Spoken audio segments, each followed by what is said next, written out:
Hey folks, Joe Calderon here for Natural Defensive Tactics, and thank you for joining us today. It's episode 5, week 5 of the self-quarantine. Wow. Hopefully everybody's staying safe out there.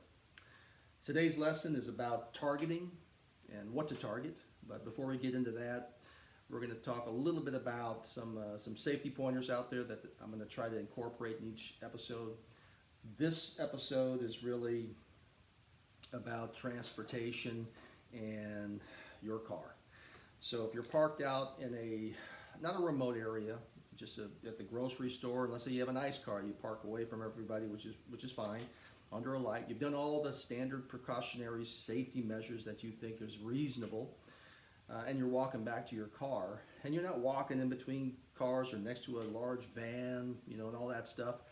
I typically always have that red panic button on my thumb as I walk to the car. It's very easy for me to trigger the door open from this position, but it's very hard for me to find the panic button when I'm in a panic, if you get what I'm saying. So with the thumb on the panic button and the key exposed, which I do have a nice weapon, right? Which can create a lot of trauma, puncture wounds, soft tissue areas, things like that. I feel pretty confident that I've taken the most precautions to get myself to the car and away. The other nice thing about a car key is typically our homes are situated where one or two of the vehicles are either parked in the garage or close by the street, where you can access the signal from a distance, going through walls. So I always tell folks to test. Go in the room, the family room, the kitchen where you spend the most of your time, and hit that panic button or unlock that door. And if it does, at night when you're watching TV and you hear a noise and you're in that yellow zone, that didn't sound right. Instead of going to the phone and opening up an app or going to the wall and hitting the alarm, you can simply go ahead and hit that red button. The car goes off. And maybe that allows you some time, or maybe even scares the person that's out there, if there's someone out there. But a good technique nonetheless. And this is a lot smaller, inconspicuous, just sitting next to your coffee table or next to your sink as you're washing dishes. Simple tip. Moving on today, target areas. The target areas are, in my mind, are very simple. I don't think they're overly obvious to most people, but as I go through the 3 general areas, I think it will be for you. And we'll go in another lesson on how to target those target areas the appropriate way.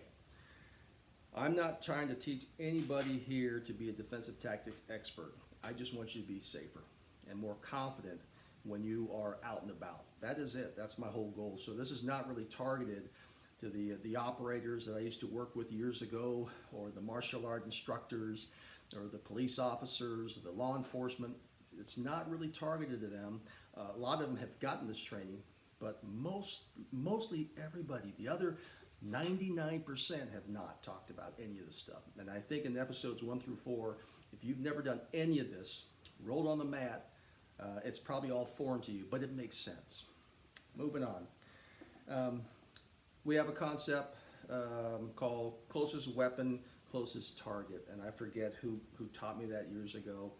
And it's taught different ways, but really it's just saying that whatever weapon I have on me is going to go ahead and cause trauma to a directed target at the closest target, okay? And that's all what it means. But I like to break it down even simpler. Today I've, believe it or not, you can kind of see there's some resemblance. I'm going to make myself the bad guy.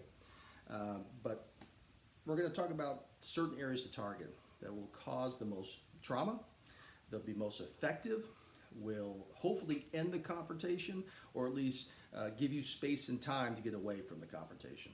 The first concept is winds. So it's winds, bones, and sight is the 3 concepts. First one's winds. Winds is just is breathing. If I cannot breathe, I cannot fight. Period. Can't breathe, can't fight. So if I can target certain areas with gross motor skills, not get all fancy and none of that, if I can target where this guy or this person can't grasp his air, can't get his strength back up, can't even exhale or inhale, I can win. I can survive. I can get out of the situation. So, and we talked about that 90-second rule where if you can last for 90 seconds, that anaerobic exercise, because aerobic, some of you folks out there that do core training and all that know what I'm talking about. You hit that 120-minute mark, most people drop out. It's like planking for a minute, okay? So what do we target with the wins? Well, the most obvious area is the throat, obviously. And if you can see my, boy, isn't that a great picture? Anyways, the throat. So you can see, here's my chin, my triple chin or double chin now. There's this little soft area right here. And in that soft area, the windpipe. If you hit that hard enough, you're probably going to break that windpipe. You got the carotid artery here also, right? And so if anything, if you can do blunt force trauma in this particular area, or if all you can do is take your thumbs and gouge inside of here, they're not going to be able to breathe for very long, okay? And these are soft tissue areas. Another part is your solar plexus.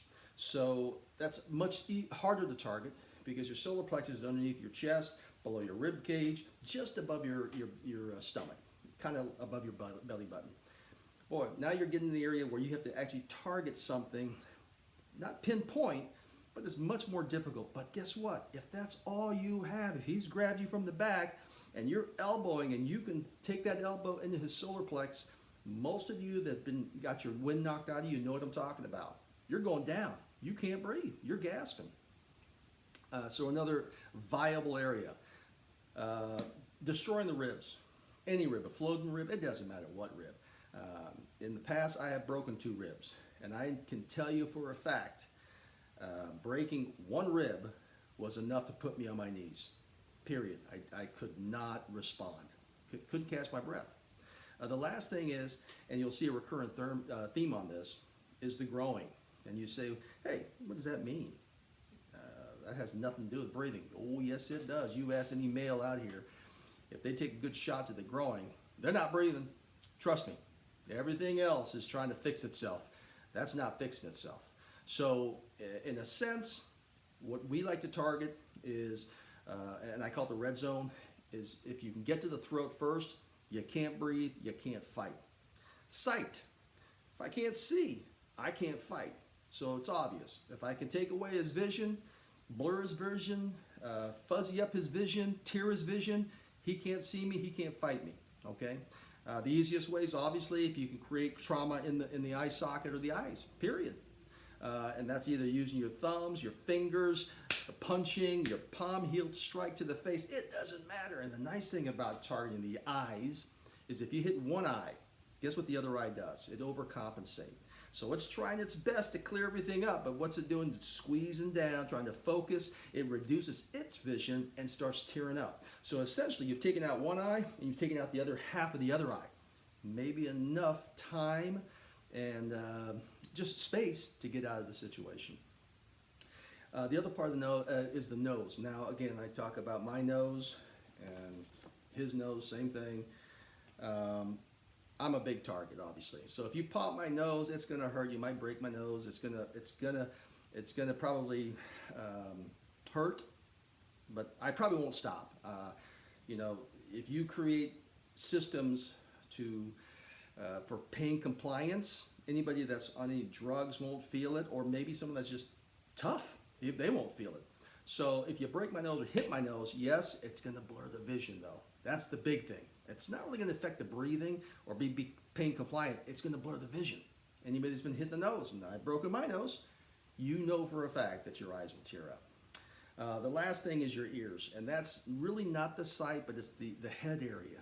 And if you can grab the ears, twist the ears, either way, pull them down, stick your fingers in their ears and pull straight down. Or if that's all you have is just a slap to both ears and at the temple, you could break the eardrums, hit the temple. Those are considered soft tissue areas. I'm pretty good at well, some people say I'm not, but I'm pretty good at pain. You keep pulling down in one ear, I'm probably going to say uncle. The last thing is bones. Bones is if I can't stand. If I can't stand, I can't fight, period. Again, it goes back to the growing. That's the obvious one. So it kind of relates to wind, but that's the obvious one. But as I go to this picture, I think you're going to like this. You can see the areas that we target. And you can see the growing, the knee, the shin, the foot, and the toes. So if you break their structure, and you can see that the person kind of resembles me again. Anyways, if you can break down their structure, they can't fight.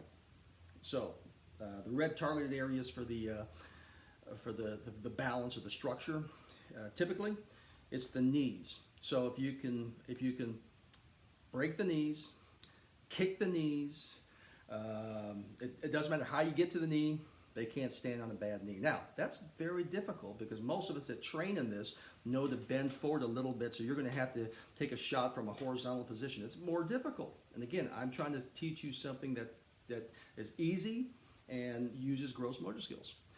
So the other thing you can use, obviously, is the toes. So if you have ever dropped anything of any substantial weight on any of your toes or foot, what happens to you? You're done, okay? I've done that many times in the garage, in the backyard. And Big Tough Joe goes down grabbing his toe. And it's not because pain compliance, it's because I can't stand. Partly is the pain, obviously. So if you can't stand, you can't fight. And then we'll develop all of those concepts and try to show you certain techniques that are gross motor skill based to attack those things, if that makes sense to you guys. So today was really a concept between winds, sight, and bones, the soft tissue areas. I was able to provide two fantastic drawings, which I'm totally embarrassed by. But thank you again for joining us today on Natural Defensive Tactics. I'll be back next week.